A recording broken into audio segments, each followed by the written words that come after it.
نذیر نبی اکرم صلی اللہ علیہ وسلم کے دادا حضرت عبد المطلب نہایت ہی وجیح اور باروب شخصیت کے مالک تھے۔ پورے عرب میں انہیں نہایت ہی عزت و احترام کی نگاہ سے دیکھا جاتا تھا۔ کبھی ایسا اتفاق پیش نہیں آیا کہ کسی بادشاہ نے انہیں دیکھ کر ان کی تعظیم و تکریم نہ کی ہو اور ان کی سفارش نہ مانی ہو۔ وہ جب تک زندہ رہے قریش کی سرداری انہی کے پاس رہی۔ ناظرین، تاریخی روایات میں ان کی زندگی کے ایسے ناقابل یقین واقعات کا تذکرہ ملتا ہے جنہیں جان کر آپ حیران رہ جائیں گے۔ آج کی اس ویڈیو میں ہم آپ کو حضرت عبد المطلب کے مکمل حالات زندگی مستند حوالوں کی روشنی میں بتائیں گے، مگر ویڈیو میں آگے بڑھنے سے پہلے اگر آپ ہمارے چینل پر نئے ہیں تو اسلامک کانٹینٹ دیکھنے کے لیے اس چینل کو ضرور سبسکرائب کیجیے۔ ناظرین، حضرت عبد المطلب کے والد کا نام ہاشم بن عبد مناف تھا۔ حضرت ہاشم قبیلہ قریش کے سردار تھے۔ جب حضرت عبد المطلب کی ولادت کا وقت قریب آیا تو حضرت ہاشم اپنی زوجہ کو ان کے میکے مدینہ میں چھوڑ کر خود تجارت کی غرض سے ملک شام چلے گئے اور وہیں غزہ میں ان کی وفات ہو گئی۔ حضرت ہاشم کی وفات کے بعد قریش کی سرداری ان کے بھائی حضرت مطلب بن عبد مناف کو منتقل ہو گئی۔ انہی دنوں میں مدینہ منورہ میں حضرت عبد المطلب کی ولادت ہوئی۔ ناظرین، روایات میں آتا ہے کہ جب آپ پیدا ہوئے تو آپ کی پیشانی کے چند بال سفید تھے، تو اسی مناسبت سے آپ کا نام شیبہ رکھا گیا، جس کے معنی ہیں بوڑھا یا بڑھاپے والا۔ آپ تقریباً 8 برس تک مدینہ منورہ میں ہی رہے۔ ناظرین، ایک مرتبہ قریش کا ایک شخص مدینہ آیا۔ یہاں اسے چند لڑکے تیر اندازی کرتے ہوئے ملے۔ شیبہ جب نشانے پر تیر مارتے تھے وہ فخر سے کہتے تھے، میں ہاشم کا بیٹا ہوں، میں بطحہ کے رئیس کا بیٹا ہوں۔ اس قریشی نے ان سے پوچھا، تم کون ہو؟ انہوں نے کہا، میں شیبہ بن ہاشم بن عبد مناف ہوں۔ اس قریشی نے مکہ آ کر حضرت مطلب بن عبد مناف سے اس بات کا ذکر کیا۔ حضرت مطلب فوراً ہی مدینہ پہنچے اور شیبہ کو ساتھ لے کر مکہ آ گئے۔ ناظرین، انہیں لے کر مکہ مکرمہ پہنچے تو لوگوں نے خیال کیا یہ نوجوان ان کا غلام ہے۔ مطلب نے لوگوں کو بتایا، یہ ہاشم کا بیٹا اور میرا بھتیجا ہے۔ اس کے باوجود لوگوں نے انہیں مطلب کا غلام ہی کہنا شروع کر دیا۔ اس طرح شیبہ کو عبد المطلب کہا جانے لگا۔ جناب مطلب بن عبد مناف یمن کے ایک تجارتی سفر کے دوران ایسے بیمار ہوئے کہ پھر جاں بر نہ ہو سکے۔ انہیں وہیں سپرد خاک کر دیا گیا اور مکہ مکرمہ میں خاندانی قیادت کی ذمہ داریاں حضرت عبد المطلب کے کاندھوں پر آ گئیں۔ اس طرح آپ نوجوانی ہی میں سردار قریش تسلیم کر لیے گئے۔ ناظرین، حضرت ہاشم کی وفات کے بعد ان کی جانشینی کا شرف مطلب بن عبد مناف کو ملا تھا اور وہی قریش کے سردار مقرر ہوئے تھے، اور حضرت اسماعیل علیہ السلام کی تبرکات مثلاً کمان، نزار کا علم، خانہ کعبہ کی کنجیاں وغیرہ سب مطلب کو ملی تھیں، اور اب مطلب کی وفات کے بعد سب کچھ حضرت عبد المطلب کو مل گیا تھا۔ ناظرین، حضرت ہاجرہ اور حضرت اسماعیل علیہ السلام کے ساتھ بیت اللہ کے پاس سب سے پہلے بنو جرہم کا قبیلہ آباد ہوا، مگر کچھ عرصے بعد انہوں نے بیت اللہ کی بے حرمتی شروع کر دی۔ جب مکہ آنے والے حاجیوں پر ان کے ظلم و ستم میں بہت زیادہ اضافہ ہو گیا تو اللہ تعالیٰ نے ان سے اقتدار چھیننے اور انہیں مکہ سے نکالنے کے اسباب مہیا کر دیے۔ ان کے آخری سردار عمر بن حارث جرہمی نے کعبے کے نفیس اور قیمتی تحائف اور رکن یمانی کا پتھر زمزم کے کنویں میں پھینک دیے اور چاہے زمزم کو توڑ پھوڑ کر اس طرح بھرا کہ اس کا نشان ہی مٹا دیا اور خود اس علاقے سے دور بھاگ نکلا۔ اس پر مدتیں بیت چکی تھیں۔ زمزم کا کنواں لوگوں کے ذہنوں تک سے محو ہو گیا تھا، اور پھر ایک رات حضرت عبد المطلب کو خواب میں زمزم کا کنواں کھودنے کا حکم دیا گیا۔ حضرت عبد المطلب بیان کرتے ہیں کہ میں حتیم میں سو رہا تھا، خواب میں ایک آنے والا میرے پاس آیا اور مجھ سے کہا، برہ کھودو۔ میں نے دریافت کیا، برہ کیا ہے؟ تو وہ شخص چلا گیا۔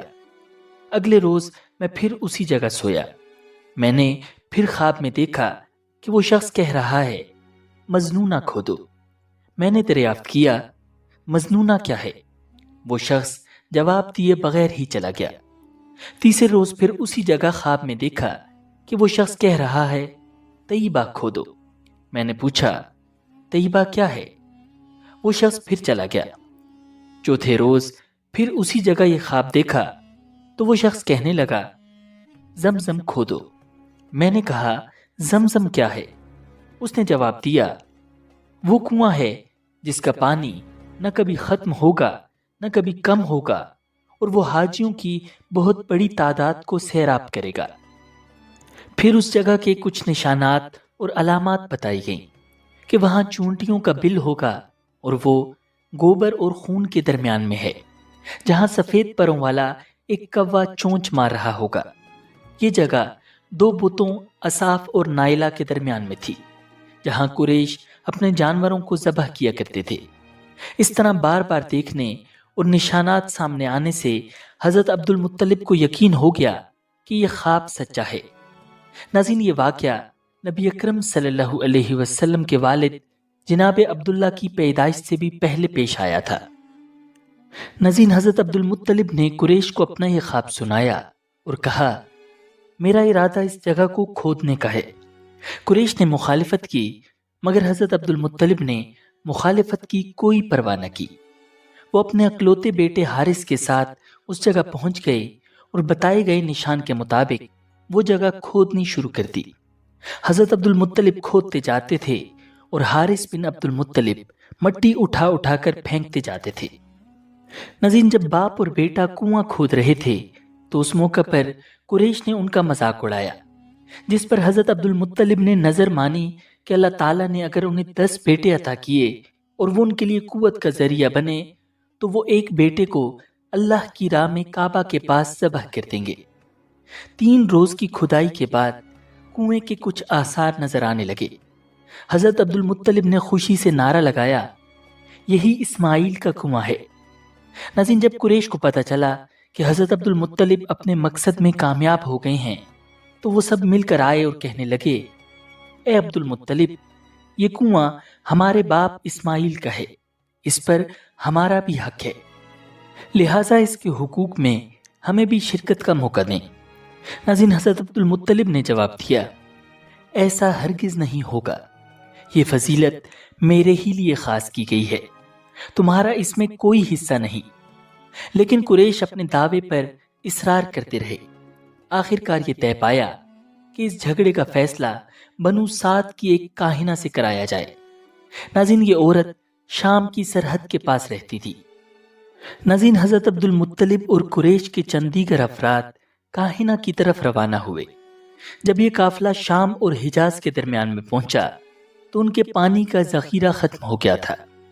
جب صحرا کی شدید گرمی اور پیاس نے انہیں ستایا تو انہیں اپنی موت یقینی نظر آنے لگی۔ اس پر حضرت عبد المطلب نے ان سے کہا، اس طرح بیٹھ کر موت کا انتظار کرنے سے بہتر ہے کہ ہم پانی کی تلاش جاری رکھیں، ہو سکتا ہے اللہ تعالیٰ پانی کی طرف ہماری رہنمائی کر دے۔ ناظرین، وہ اس ارادے سے اپنی سواریوں کی طرف بڑھے۔ جب حضرت عبد المطلب نے اپنے اونٹ کو اٹھایا تو اس کے پاؤں کے نیچے سے میٹھے پانی کا چشمہ جاری ہو گیا۔ یہ دیکھ کر سب نے بلند آواز سے اللہ اکبر کہا۔ انہوں نے خود بھی پانی پیا، اپنی سواریوں کو بھی پلایا اور اپنے مشکیزوں میں بھی پانی بھر لیا۔ پھر وہ سب کہنے لگے، اے عبد المطلب، ہمارے اور تمہارے درمیان میں فیصلہ ہو گیا ہے، اب اس کاہنہ کے پاس جانے کی ضرورت نہیں، ہم تم سے زمزم کے بارے میں بھی نہیں جھگڑیں گے، اب زمزم پر تمہارا ہی حق مسلم ہے۔ ناظرین، حضرت عبد المطلب نے زمزم کا کنواں کھودتے وقت جب قریش کی جانب سے رکاوٹیں دیکھیں تو منت مانی تھی کہ اگر ان کے 10 لڑکے ہوں گے اور وہ جوان ہو کر قریش کے مقابلے میں ان کی حفاظت کریں گے تو ان میں سے ایک لڑکے کو کعبہ کے پاس اللہ تعالیٰ کے لیے ذبح کر دیں گے۔ جب ان کے ہاں پورے 10 لڑکے ہوئے تو اب انہیں خواب کے ذریعے اپنی منت یاد دلائی گئی۔ انہوں نے اپنے بیٹوں کو جمع کیا، ان سے منت کا ذکر کیا، سب کے سر جھک گئے۔ کون خود کو ذبح کرواتا؟ آخر حضرت عبداللہ بولے، ابا جان آپ مجھے ذبح کر دیں۔ ناظرین، یہ سب سے چھوٹے تھے اور سب سے زیادہ خوبصورت تھے۔ سب سے زیادہ محبت بھی حضرت عبد المطلب کو انہی سے تھی، لہٰذا انہوں نے قرآن دازی کرنے کا ارادہ کیا۔ تمام بیٹوں کے نام لکھ کر قرعہ ڈالا گیا۔ حضرت عبداللہ کا نام نکلا۔ اب انہوں نے چھری لی، عبداللہ کو بازو سے پکڑا اور انہیں ذبح کرنے کے لیے نیچے لٹا دیا۔ جو ہی باپ نے بیٹے کو لٹایا، حضرت عباس سے ضبط نہ ہو سکا، فوراً آگے بڑھے اور بھائی کو کھینچ لیا۔ اس وقت یہ خود بھی چھوٹے تھے۔ ادھر باپ نے عبداللہ کو کھینچا۔ اس کھینچا تانی میں عبداللہ کے چہرے پر خراشیں بھی آئیں۔ ان خراشوں کے نشانات مرتے دم تک باقی رہے۔ ناظرین، جب قریش اور آپ کے دوسرے لڑکوں نے دیکھا تو کہا، خدا کی قسم اس کو ہرگز ذبح نہ کیجیے جب تک کہ آپ مجبور نہ ہو جائیں۔ اگر آپ ایسا کریں گے تو ہر ایک شخص ہمیشہ اپنے بچے کو لایا کرے گا اور اس کو ذبح کر دے گا۔ اس طرح انسانی نسل باقی نہ رہے گی۔ اپنے رب کو راضی کرنے کے لیے آپ اپنے بیٹے کا فدیہ دے دیں۔ اب سوال یہ تھا کہ فدیہ کیا دیا جائے؟ قریش اور ان کے دوسرے بچوں نے کہا، ان کو ذبح نہ کیجیے بلکہ انہیں حجاز لے چلیے، وہاں ایک کاہنہ ہے جس کا کوئی موکل تابع ہے، اس سے آپ دریافت کیجیے۔ اگر اس نے بھی ان کو ذبح کرنے کا حکم دیا تو آپ کو ان کے ذبح کر ڈالنے کا پورا اختیار ہوگا، اور اگر اس نے کوئی ایسا حکم دیا جس میں آپ کے اور اس لڑکے کے لیے اس مشکل سے نکلنے کی کوئی شکل ہو تو آپ اس کو قبول کر لیجئے گا۔ پھر وہ سب کے سب وہاں سے چلے اور مدینہ پہنچے۔ لوگوں کا خیال ہے کہ وہاں انہیں معلوم ہوا کہ وہ خیبر میں ہے، تو پھر وہاں سے سوار ہو کر خیبر آئے۔ ناظرین، حضرت عبد المطلب نے اس عورت کو اپنے اور اپنے بچے کے حالات سنائے اور اپنے ارادے کا اظہار کیا۔ اس عورت نے کہا، آج تو میرے پاس سے تم لوگ واپس جاؤ یہاں تک کہ میرا تابع میرے پاس آ جائے اور میں اس سے دریافت کر لوں۔ پھر سب لوگ اس کے پاس سے لوٹ آئے اور حضرت عبد المطلب اس کے پاس سے آ کر اللہ تعالیٰ سے دعائیں مانگتے رہے۔ دوسرے روز صبح سویرے سب اس کے پاس گئے۔ اس عورت نے کہا، ہاں مجھے تمہارے متعلق کچھ معلومات ہوئی ہیں، تم لوگوں میں دیت کی کیا مقدار ہے؟ سب نے کہا 10 اونٹ۔ ناظرین، اس زمانے میں دیت کی یہی مقدار تھی۔ اس عورت نے کہا، تم لوگ اپنی بستیوں کی جانب لوٹ جاؤ اور تم اپنے اس لڑکے کو اور 10 اونٹوں کو پاس پاس رکھو اور ان دونوں پر تیروں کے ذریعے قرعہ ڈالو۔ اگر تیر تمہارے اس لڑکے پر نکل آئیں تو اونٹوں کو اور بڑھاتے جاؤ یہاں تک کہ تمہارا پروردگار راضی ہو جائے، اور اگر تیر اونٹوں پر نکل آئیں تو اس کے بجائے اونٹ ذبح کر دو۔ اس طرح تمہارا رب بھی تم سے راضی ہو جائے گا اور تمہارا لڑکا بھی بچ جائے گا۔ ناظرین، یہ سن کر وہ وہاں سے نکل کر مکہ پہنچے۔ جب سب اس رائے پر متفق ہو گئے تو حضرت عبد المطلب اللہ تعالیٰ سے دعا کرنے کے لیے کھڑے ہو گئے اور حضرت عبداللہ کو اور 10 اونٹوں کو وہاں لے آئے۔ پھر تیر نکالا گیا تو حضرت عبداللہ پر نکلا تو 10 اونٹ زیادہ کیے گئے اور اونٹوں کی تعداد 20 ہو گئی۔ ناظرین، اس طرح تیر نکالتے رہے اور اونٹوں کی تعداد بڑھتی رہی، اور بڑھتے بڑھتے جب اونٹوں کی تعداد 100 ہو گئی تو تب جا کر تیر اونٹوں کی جانب نکلا۔ وہاں پر موجود قریش اور دوسرے لوگوں نے کہا، اے عبد المطلب، اب تم اپنے رب کی رضامندی کو پہنچ گئے ہو۔ حضرت عبد المطلب نے فرمایا، اللہ کی قسم ایسا نہیں ہے، یہاں تک کہ 3 مرتبہ اونٹوں پر ہی تیر نکلے۔ ناظرین، پھر یہ عمل 3 بار کیا گیا اور ہر بار ہی تیر اونٹوں پر نکلا۔ حضرت عبد المطلب نے اللہ اکبر کی تکبیر کہی۔ حضرت عبد المطلب کی بچیاں اپنے بھائی حضرت عبداللہ کو لے گئیں۔ حضرت عبد المطلب نے صفا و مروہ کے درمیان میں اونٹوں کو لے جا کر قربانی کی۔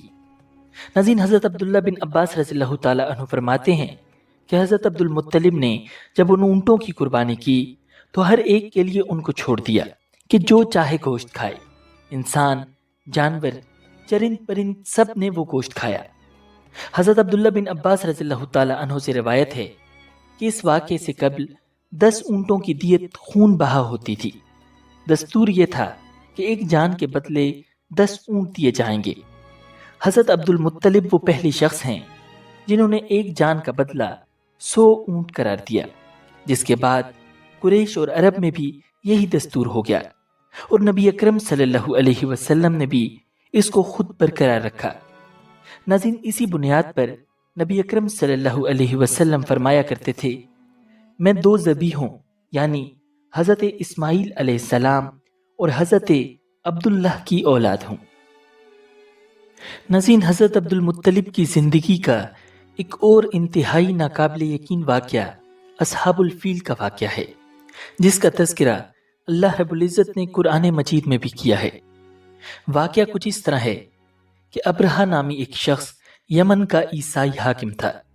حج کے دنوں میں اس نے دیکھا کہ لوگ بیت اللہ کا حج کرنے چاہتے ہیں، جس کی وجہ سے قریش کی پورے عرب میں عزت کی جاتی ہے، تو اس نے کعبہ کے مقابلے پر صنعا میں ایک بہت بڑا کلیسا تعمیر کرایا۔ پھر لوگوں سے کہا، اب تمہیں بیت اللہ کا حج کرنے کے لیے مکہ جانے کی کوئی ضرورت نہیں، میں نے یہیں تمہارے لیے بیت اللہ بنوا دیا ہے، لہٰذا اب تم اس کا طواف کرو۔ جب اس بات کی خبر بنو کنانہ کے ایک شخص کو ہوئی تو اس سے یہ بات برداشت نہ ہو سکی۔ وہ اس مصنوعی خانہ کعبہ کے خلاف دل ہی دل میں کڑتا رہا۔ آخر اس نے دل میں ٹھان لی کہ وہ ابرہہ کی اس عمارت کو گندا کر کے چھوڑے گا۔ پھر ایک رات اس نے چوری چھپے بہت سی گندگی اس میں ڈال دی۔ ناظرین، ابرہہ کو معلوم ہوا تو وہ سخت غضبناک ہوا۔ وہ کہنے لگا، یہ کارروائی کسی عرب نے اپنے کعبہ کے لیے کی ہے، میں اسے ڈھا دوں گا اور اس کا ایک ایک پتھر توڑ دوں گا۔ اس نے شام اور حبشہ کو یہ تفصیلات لکھ دیں، ان سے درخواست کی کہ وہ اپنا ہاتھی بھیج دیں۔ ناظرین، اس ہاتھی کا نام محمود تھا۔ یہ اس قدر بڑا تھا کہ اتنا بڑا ہاتھی روئے زمین پر دیکھنے میں نہیں آیا تھا۔ جب ہاتھی اس کے پاس پہنچ گیا تو وہ اپنی 60,000 کی فوج لے کر نکلا اور مکہ کا رخ کیا۔ یہ لشکر جب مکہ کے قرب و جوار میں پہنچا تو ابرہہ نے فوج کو حکم دیا کہ ان لوگوں کے جانور لوٹ لیے جائیں۔ اس کے حکم پر فوجیوں نے جانور پکڑ لیے، ان میں حضرت عبد المطلب کے اونٹ بھی شامل تھے۔ ناظرین، نفیل نامی ایک شخص بھی اس لشکر میں ابرہہ کے ساتھ موجود تھا، اور یہ حضرت عبد المطلب کا دوست تھا۔ حضرت عبد المطلب اس سے ملے، اونٹوں کے سلسلے میں بات کی۔ نفیل نے ابرہہ سے کہا، قریش کا سردار عبد المطلب ملنا چاہتا ہے۔ یہ شخص تمام عرب کا سردار ہے، شرف اور بزرگی اسے حاصل ہے، لوگوں میں اس کا بہت بڑا اثر ہے، لوگوں کو اچھے اچھے گھوڑے دیتا ہے، انہیں عطیات دیتا ہے اور کھانا کھلاتا ہے۔ ناظرین، یہ گویا حضرت عبد المطلب کا تعارف تھا۔ ابرہہ نے انہیں ملاقات کے لیے بلایا۔ ابرہہ نے ان سے پوچھا، بتائیے آپ کیا چاہتے ہیں؟ انہوں نے جواب دیا، میں چاہتا ہوں میرے اونٹ مجھے واپس مل جائیں۔ ان کی بات سن کر ابرہہ بہت حیران ہوا۔ اس نے کہا، مجھے تو بتایا گیا تھا کہ آپ عرب کے سردار ہیں، بہت عزت اور بزرگی کے مالک ہیں، لیکن لگتا ہے مجھ سے غلط بیانی کی گئی ہے، کیونکہ میرا خیال تھا کہ آپ مجھ سے بیت اللہ کے بارے میں بات کریں گے، جس کو میں گرانے آیا ہوں اور جس کے ساتھ آپ سب کی عزت وابستہ ہے، لیکن آپ نے تو سرے سے اس کی بات ہی نہیں کی اور اپنے اونٹوں کا رونا لے کر بیٹھ گئے، یہ کیا بات ہوئی؟ ناظرین، اس کی بات سن کر حضرت عبد المطلب بولے، آپ میرے اونٹ مجھے واپس دے دیں، بیت اللہ کے ساتھ جو چاہے کریں، اس لیے کہ اس گھر کا ایک پروردگار ہے، وہ خود ہی اس کی حفاظت کرے گا، مجھے اس کے لیے فکر مند ہونے کی کوئی ضرورت نہیں۔ ناظرین، ان کی بات سن کر ابرہہ نے حکم دیا، ان کے اونٹ واپس دے دیے جائیں۔ جب انہیں ان کے اونٹ واپس مل گئے تو انہوں نے ان کے سموں پر چمڑے چڑھا دیے اور ان پر نشان لگا دیے، انہیں قربانی کے لیے وقف کر کے حرم میں چھوڑ دیا تاکہ پھر کوئی انہیں پکڑ لے تو حرم کا پروردگار اس پر غضبناک ہو۔ پھر حضرت عبد المطلب ہیرا پہاڑ پر چڑھ گئے، ان کے ساتھ ان کے کچھ دوست تھے۔ انہوں نے اللہ تعالیٰ سے درخواست کی اے اللہ، انسان اپنے سامان کی حفاظت کرتا ہے، تو اپنے سامان کی حفاظت کر۔ ناظرین، ادھر سے ابرہہ اپنا لشکر لے کر آگے بڑھا۔ وہ خود ہاتھی پر سوار لشکر کے درمیان موجود تھا۔ ایسے میں اس کے ہاتھی نے آگے بڑھنے سے انکار کر دیا اور وہ زمین پر بیٹھ گیا۔ ہاتھی بانوں نے اسے اٹھانے کی کوشش کی لیکن وہ نہ اٹھا۔ انہوں نے اس کے سر پر ضربیں لگائیں، انکس چبھوئے، مگر وہ کھڑا نہ ہوا۔ کچھ سوچ کر انہوں نے اس کا رخ یمن کی طرف کر دیا تو وہ فوراً اس طرف چلنے لگا۔ اس کا رخ پھر مکہ کی طرف کیا گیا تو وہ پھر رک گیا۔ ہاتھی بانوں نے یہ تجربہ بار بار کیا۔ آخر ابرہہ نے حکم دیا ہاتھی کو شراب پلائی جائے تاکہ نشے میں اسے کچھ ہوش نہ رہ جائے اور ہم اسے مکہ کی طرف آگے بڑھا سکیں۔ چنانچہ اسے شراب پلائی گئی لیکن اس پر اس کا بھی کوئی اثر نہ ہوا۔ ناظرین، ابرہہ کے ہاتھی کو اٹھانے کی مسلسل کوشش جاری تھی کہ اچانک سمندر کی طرف سے ان کی طرف اللہ تعالیٰ نے چڑیوں کو بھیج دیا۔ وہ ٹڈیوں کی جھنڈ کی طرح آئیں۔ دوسری طرف حضرت عبد المطلب مکہ میں داخل ہوئے، حرم میں پہنچے اور کعبہ کے دروازے کی زنجیر پکڑ کر ابرہہ اور اس کے لشکر کے خلاف فتح کی دعا مانگی۔ ان کی دعا کے الفاظ یہ تھے: اے اللہ، یہ بندہ اپنے قافلے اور اپنی جماعت کی حفاظت کر رہا ہے، تو اپنے گھر یعنی بیت اللہ کی حفاظت فرما۔ ابرہہ کا لشکر فتح نہ حاصل کر سکے، ان کی طاقت تیری طاقت کے آگے کچھ بھی نہیں۔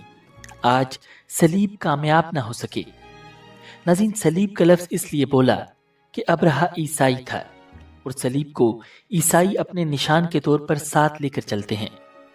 اب انہوں نے اپنی قوم کو ساتھ لیا اور ہیرا پہاڑ پر چڑھ گئے، کیونکہ ان کا خیال تھا کہ وہ ابرہہ کا مقابلہ نہیں کر سکیں گے۔ اور پھر اللہ تعالیٰ نے پرندوں کے جھنڈ بھیج دیے۔ یہ پرندے چڑیا سے قدرے بڑے تھے۔ ان میں سے ہر پرندے کی چونچ میں پتھر کے 3 ٹکڑے تھے۔ یہ پتھر پرندوں نے ابرہہ کے لشکر پر گرانے شروع کر دیے۔ جو ہی پتھر ان پر گرے، ان کے ٹکڑے ٹکڑے ہو گئے، بالکل اسی طرح جیسے آج کسی جگہ اوپر سے بم گرایا جائے تو جسموں کے ٹکڑے اڑ جاتے ہیں۔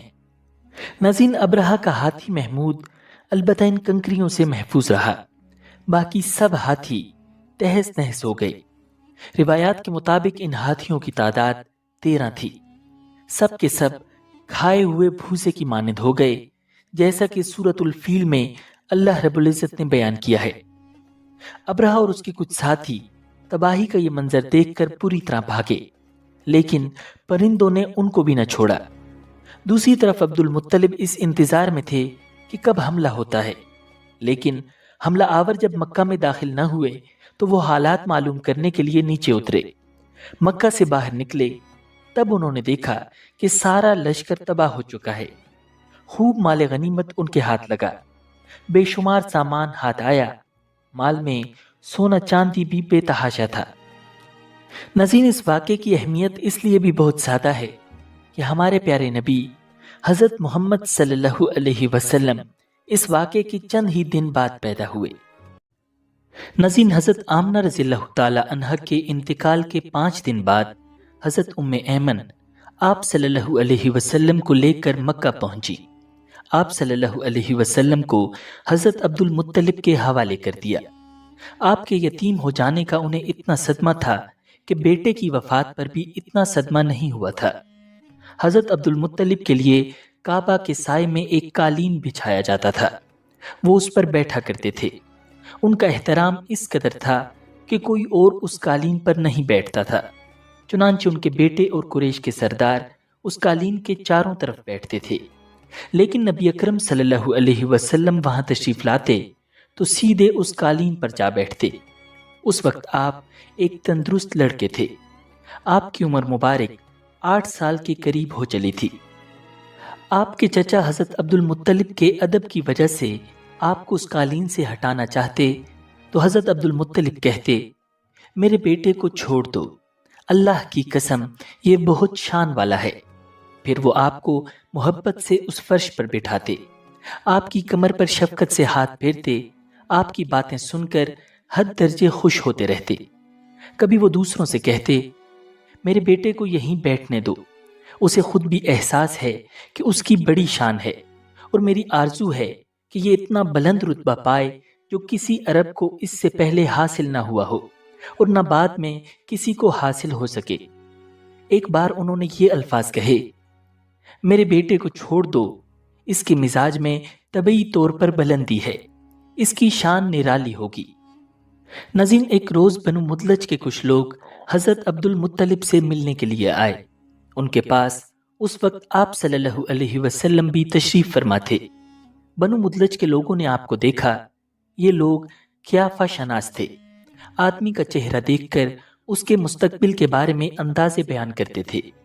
انہوں نے حضرت عبد المطلب سے کہا، اس بچے کی حفاظت کریں، اس لیے کہ مقام ابراہیم پر جو حضرت ابراہیم علیہ السلام کے قدم کا نشان ہے، اس بچے کے پاؤں کا نشان بالکل اس نشان سے ملتا جلتا ہے۔ اس قدر مشابہت ہم نے کسی اور کے پاؤں کے نشان میں نہیں دیکھی۔ ہمارا خیال ہے کہ یہ بچہ نرالی شان کا مالک ہوگا، اس لیے اس کی حفاظت کریں۔ ناظرین، مقام ابراہیم خانہ کعبہ میں وہ پتھر ہے جس پر حضرت ابراہیم علیہ السلام کعبہ کی تعمیر کے وقت کھڑے ہوئے تھے۔ معجزے کے طور پر اس پتھر پر حضرت ابراہیم علیہ السلام کے پیروں کے نشان پڑ گئے تھے۔ لوگ اس پتھر کی زیارت کرتے ہیں۔ یہی مقام ابراہیم ہے، جو کہ نبی اکرم صلی اللہ علیہ وسلم حضرت ابراہیم علیہ السلام کی نسل سے ہیں، اس لیے ان کے پاؤں کی مشابہت آپ میں ہونا قدرتی بات تھی۔ ایک روز حضرت عبد المطلب خانہ کعبہ میں حجر اسود کے پاس بیٹھے ہوئے تھے۔ ایسے میں ان کے پاس نجران کے عیسائی آ گئے۔ ان میں ایک پادری بھی تھا۔ اس پادری نے حضرت عبد المطلب سے کہا، ہماری کتابوں میں ایک ایسے نبی کی علامات ہیں جو اسماعیل علیہ السلام کی اولاد میں ہونا باقی ہے۔ یہ شہر اس کی جائے پیدائش ہوگا، اس کی یہ نشانیاں ہوں گی۔ اب یہ بات ہو رہی تھی کہ کوئی شخص نبی اکرم صلی اللہ علیہ وسلم کو لے کر وہاں آ پہنچا۔ پادری کی نظر جو ہی آپ پر پڑی، وہ چونک اٹھا۔ آپ کی آنکھوں، کمر اور پیروں کو دیکھ کر وہ چلا اٹھا، وہ نبی یہی ہیں، یہ تمہارے کیا لگتے ہیں؟ حضرت عبد المطلب بولے، یہ میرے بیٹے ہیں۔ اس پر وہ پادری بولا، او، تب یہ وہ نہیں ہو سکتے، اس لیے کہ ہماری کتابوں میں لکھا ہے کہ اس کے والد کا انتقال اس کی پیدائش سے پہلے ہو جائے گا۔ یہ سن کر حضرت عبد المطلب بولے، یہ دراصل میرا پوتا ہے، اس کے باپ کا انتقال اس وقت ہو گیا تھا جب یہ پیدا بھی نہیں ہوا تھا۔ اس پر پادری بولا، ہاں، یہ ہوئی نہ بات، آپ اس کی پوری طرح حفاظت کریں۔ ناظرین، حضرت عبد المطلب کی آپ صلی اللہ علیہ وسلم سے محبت کا یہ عالم تھا کہ کھانا کھانے بیٹھتے تو کہتے، میرے بیٹے کو لے آؤ۔ آپ تشریف لاتے تو حضرت عبد المطلب آپ کو اپنے پاس بٹھاتے، آپ کو اپنے ساتھ کھلاتے۔ بہت زیادہ عمر والے ایک صحابی حضرت حیدہ بن معاویہ رضی اللہ تعالیٰ عنہ فرماتے ہیں کہ میں ایک مرتبہ اسلام سے پہلے جاہلیت کے زمانے میں حج کے لیے مکہ معظمہ گیا۔ وہاں بیت اللہ کا طواف کر رہا تھا کہ میں نے ایک ایسے شخص کو دیکھا جو بہت بوڑھا اور بہت لمبے قد کا تھا۔ وہ بیت اللہ کا طواف کر رہا تھا اور کہہ رہا تھا، اے میرے پروردگار، میری سواری کو محمد کی طرف پھیر دے اور اسے میرا دست و بازو بنا دے۔ میں نے اس بوڑھے کو جب یہ شعر پڑھتے سنا تو لوگوں سے پوچھا، یہ کون ہے؟ لوگوں نے بتایا، یہ عبد المطلب بن ہاشم ہیں۔ انہوں نے اپنے پوتے کو اپنے ایک اونٹ کی تلاش میں بھیجا ہے۔ وہ اونٹ گم ہو گیا ہے، اور وہ پوتا ایسا ہے، جب بھی کسی گمشدہ چیز کی تلاش میں اسے بھیجا جاتا ہے تو وہ چیز لے کر ہی آتا ہے۔ پوتے سے پہلے یہ اپنے بیٹوں کو بھی اس اونٹ کی تلاش میں بھیج چکے ہیں، لیکن وہ ناکام لوٹ آئے ہیں۔ اب چونکہ پوتے کو گئے ہوئے کافی دیر ہو گئی ہے، اس لیے پریشان ہیں اور دعا مانگ رہے ہیں۔ تھوڑی ہی دیر گزری تھی کہ میں نے دیکھا آپ صلی اللہ علیہ وسلم اونٹ کو لیے تشریف لا رہے ہیں۔ حضرت عبد المطلب نے آپ کو دیکھ کر کہا، میرے بیٹے، میں تمہارے لیے اس قدر فکر مند ہو گیا تھا کہ شاید اس کا اثر کبھی میرے دل سے نہ جائے۔ ناظرین، حضرت عبد المطلب کی بیوی کا نام رقیہ بن ابو سیفی تھا۔ وہ فرماتی ہیں کہ قریش کئی سال سے سخت قحط سالی کا شکار تھے۔ بارشیں بالکل بند تھیں۔ سب لوگ پریشان تھے کہ اسی زمانے میں میں نے خواب دیکھا۔ کوئی شخص خواب میں کہہ رہا تھا، اے قریش کے لوگوں، تم میں سے ایک نبی ظاہر ہونے والا ہے، اس کے ظہور کا وقت آ گیا ہے، اس کے ذریعے تمہیں زندگی ملے گی، یعنی خوب بارشیں ہوں گی، سرسبزی اور شادابی ہوگی۔ تم اپنے لوگوں میں سے ایک ایسا شخص تلاش کرو جو لمبے قد کا ہو، گورے رنگ کا ہو، اس کی پلکیں گھنی ہوں، بھویں اور ابرو ملے ہوئے ہوں۔ وہ شخص اپنی تمام اولاد کے ساتھ نکلے اور تم میں سے ہر خاندان کا ایک آدمی نکلے، سب پاک صاف ہوں اور خوشبو لگائیں۔ وہ حجر اسود کو بوسہ دیں، پھر سب جبل ابو قیس پر چڑھ جائیں۔ پھر وہ شخص جس کا حلیہ بتایا گیا ہے آگے بڑھے اور بارش کی دعا مانگے، اور تم سب آمین کہو تو بارش ہو جائے گی۔ صبح ہوئی تو حضرت عبد المطلب کی اہلیہ نے اپنا یہ خواب قریش سے بیان کیا۔ انہوں نے نشانیوں کو تلاش کیا تو سب کی سب نشانیاں انہیں حضرت عبد المطلب میں مل گئیں۔ چنانچہ سب ان کے پاس جمع ہوئے، ہر خاندان سے ایک ایک آدمی آیا۔ ان سب نے شرائط پوری کی۔ اس کے بعد سب ابو قیس پہاڑ پر چڑھ گئے۔ ان میں نبی اکرم صلی اللہ علیہ وسلم بھی موجود تھے۔ آپ اس وقت نوعمر تھے۔ پھر حضرت عبد المطلب آگے بڑھے اور انہوں نے یوں دعا کی، اے اللہ، یہ سب تیرے غلام ہیں، تیرے غلاموں کی اولاد ہیں، تیری باندیاں ہیں اور تیری باندیوں کی اولاد ہیں۔ ہم پر جو برا وقت آ پڑا ہے تو دیکھ رہا ہے، ہم مسلسل قحط سالی کا شکار ہیں۔ اب اونٹ، گائے، گھوڑے، خچر اور گدھے سب کچھ ختم ہو چکے ہیں اور جانوروں پر بنائی ہے، اس لیے ہماری یہ خشک سالی ختم فرما دے، ہمیں زندگی اور سرسبزی اور شادابی عطا فرما دے۔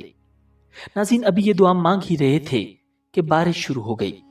وادیاں پانی سے بھر گئیں، لیکن اس بارش میں ایک بہت عجیب بات ہوئی۔ وہ عجیب بات یہ تھی کہ قریش کو یہ سیرابی ضرور حاصل ہوئی، مگر یہ بارش قبیلہ قیس اور قبیلہ مضر کی قریبی بستیوں میں بالکل نہ ہوئی۔ اب لوگ بہت حیران ہوئے کہ یہ کیا بات ہوئی۔ ایک قبیلے پر بارش اور آس پاس کے سب قبیلے بارش سے محروم۔ تمام قبیلوں کے سردار جمع ہوئے۔ اس سلسلے میں بات چیت شروع ہوئی۔ ایک سردار نے کہا، ہم زبردست قحط اور خشک سالی کا شکار ہیں، جبکہ قریش کو اللہ تعالیٰ نے بارش عطا کی ہے، اور یہ عبد المطلب کی وجہ سے ہوا ہے، اس لیے ہم سب ان کے پاس چلتے ہیں۔ اگر وہ ہمارے لیے دعا کر دیں تو شاید اللہ تعالیٰ ہمیں بھی بارش عطا فرما دے۔ یہ مشورہ سب کو پسند آیا۔ چنانچہ یہ لوگ مکہ معظمہ میں آئے اور حضرت عبد المطلب سے ملے، انہیں سلام کیا، پھر ان سے کہا، اے عبد المطلب، ہم کئی سال سے خشک سالی کے شکار ہیں، ہمیں آپ کی برکت کے بارے میں معلوم ہوا ہے، اس لیے مہربانی فرما کر آپ ہمارے لیے بھی دعا کریں، اس لیے کہ اللہ تعالیٰ نے آپ کی دعا سے قریش کو بارش عطا کی ہے۔ ان کی بات سن کر حضرت عبد المطلب نے کہا، اچھی بات ہے، میں کل میدان عرفات میں آپ لوگوں کے لیے بھی دعا کروں گا۔ ناظرین، دوسرے دن صبح سویرے حضرت عبد المطلب میدان عرفات کی طرف روانہ ہوئے۔ ان کے ساتھ دوسرے لوگوں کے علاوہ ان کے بیٹے اور اللہ کے رسول نبی اکرم صلی اللہ علیہ وسلم بھی موجود تھے۔ عرفات کے میدان میں حضرت عبد المطلب کے لیے ایک کرسی بچھائی گئی، وہ اس پر بیٹھ کے نبی اکرم صلی اللہ علیہ وسلم کو انہوں نے گود میں بٹھا لیا۔ پھر انہوں نے ہاتھ اٹھا کر یوں دعا کی، اے اللہ، چمکنے والی بجلی کے پروردگار اور کڑکنے والی گرج کے مالک، پالنے والوں کے پالنے والے اور مشکلات کو آسان کرنے والے، یہ قبیلہ قیس اور قبیلہ مضر کے لوگ ہیں، یہ بہت پریشان ہیں، ان کی کمریں جھک گئی ہیں، یہ تجھ سے اپنی لاچاری اور بے کسی کی فریاد کرتے ہیں اور جان و مال کی بربادی کی شکایت کرتے ہیں۔ پس اے اللہ، ان کے لیے خوب برسنے والے بادل بھیج دے اور آسمان سے ان کے لیے رحمت عطا فرما، تاکہ ان کی زمینیں سرسبز ہو جائیں اور ان کی تکالیف دور ہو جائیں۔ ناظرین، حضرت عبد المطلب ابھی یہ دعا کر ہی رہے تھے کہ ایک سیاہ بادل اٹھا، حضرت عبد المطلب کی طرف آیا اور اس کے بعد اس کا رخ قبیلہ قیس اور قبیلہ بنو مضر کی بستیوں کی طرف ہو گیا۔ یہ دیکھ کر حضرت عبد المطلب نے کہا، اے گروہ قریش اور مضر، جاؤ، تمہیں سیرابی حاصل ہو گئی،